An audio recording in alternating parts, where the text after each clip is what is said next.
Hello everyone attending the international business trips. My name is Maya Casas and today I will be talking about the countries that you will be visiting. So the first country that you will be visiting is Malaysia. Malaysia has a very relationship-orientated business culture, so this means trust and personal relationships are extremely important before major business decisions are made. Meetings often begin with small talk and relationship building before discussing business matters. Hierarchy also matters to them, and so we must acknowledge their senior people and who's above who because you want to show respect to them and to everyone else as well because you're working as a team. And um, sometimes decisions may take longer depending, but this is why we build trust and create those relationships with them to get to know each other, one another before working with each other's companies. Employees should avoid rushing negotiations or pushing for immediate answers because decisions are often made carefully and collectively. So we must be in the right mindset and do what's best for the company. So next, I will be talking about how communication in Malaysia is important when regarding business. So communication in Malaysia is usually indirect. People may avoid openly disagreeing or saying no because maintaining harmony and respect is very important. Sometimes phrases like "I'll try" may actually mean you're hesitant or disagreeing with them. So try to avoid that. And silence can often show thoughtfulness. So like when you're listening to someone as they're speaking and listening and nodding your head, it shows you're thinking this through and processing what they're saying in order to make a decision, and it shows that you are committed.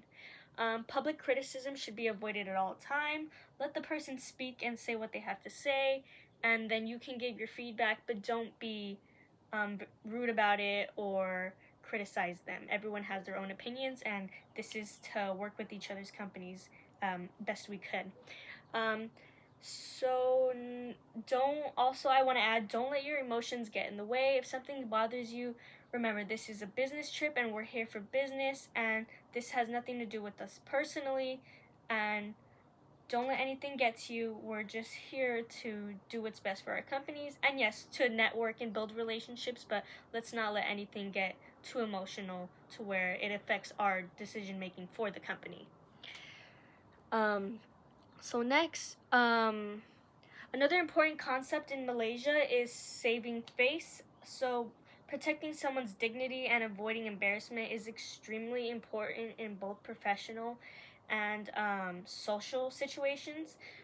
Public criticism or confrontation can change relationships, and that can hurt our company very quickly, and trust.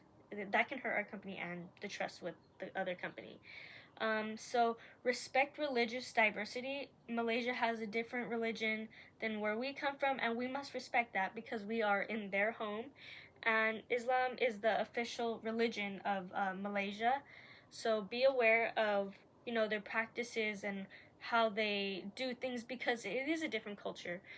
Use the right hand when giving items because that's how they do it out there to show respect. So you will be using your right hand when giving items and even handshaking to show respect. Some women may not shake hands with men, and don't take that personally. It's just the Islam religion and how they do things. So just be aware of those things and the religion and how they work in their culture when we go into their things, so we don't take all this emotionally and think they don't want to work with us.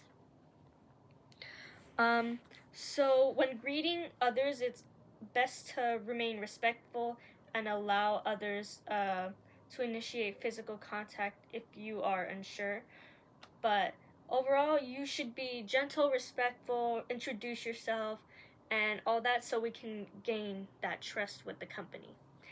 So next country we'll be talking about is Canada. So now that we've discussed Malaysia's relationship focus and hierarchy business, it's time to compare Canada more. They're more collaborative and equality based workplace culture. So let's see. Canada's business culture strongly values professionalism, diversity, equality, and collaboration, meaning teamwork. Although workplaces may appear informal, expectations for preparation, accountability, and respect are still very high. Employees are encouraged to contribute their ideas. Um, Meetings are structured so they are planned and well organized so you won't get lost and you understand what you will be learning. Communication is clearer and more direct than Malaysia, so you'd probably have a better understanding in Canada than you do Malaysia, but that's totally fine because all cultures are different and we're here to learn and work with each other. In contrast, like I said, their communication style is different. Canada is usually more comfortable expressing opinions openly and directly while still remaining respectful to the other peers. Now to talk about meetings and negotiations in Canada. So there, like I said, Canada is easier to understand for us, and their agenda is more organized. It's pre-made and everything, so it's not go with the flow. Um, Participation is expected, so be ready to share your thoughts and ideas, even questions. If you have questions and need more explanation, don't be afraid to ask. Negotiations are pragmatic and solution focused, and transparency matters. Be real, like I said, share your ideas, ask your questions, because this is all going to help the company and help us understand each other and what we can do for one another. So now, Canada's religion. Canada is highly multicultural and religious diverse. Workplaces are expected to respect inclusion, accommodation, and equality. Religious beliefs are generally treated as personal matters, but is expected to support organizations are expected to support employees respectfully. So, like I said, we respect everyone's homes and cultures and where they come from, and we are not here to judge. We are here to work and help the companies. Avoid assumptions, so don't assume anything about anyone. This includes age, their religion, their gender. Let's stay away from assumptions and respect different backgrounds. Everyone, like I said, is different and coming from different places. Inclusive behavior matters, so be in your best behavior, be respectful, be calm, be treated as you would want to be treated. So this connects great with intercultural competence from our module as well that we have been learning. So to conclude everything, both Malaysia and Canada value professionalism, respect, but they express these values in different ways.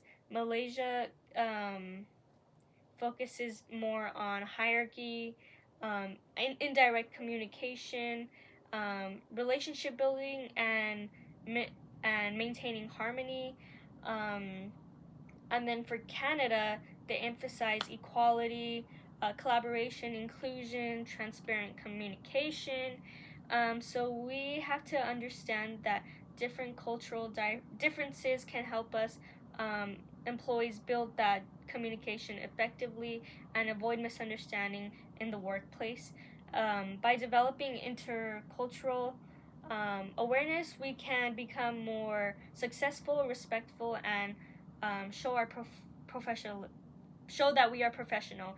And by doing this, we can get the deals we want with other companies and continue to build our success. Thank you, everyone, and I hope you have a fun trip.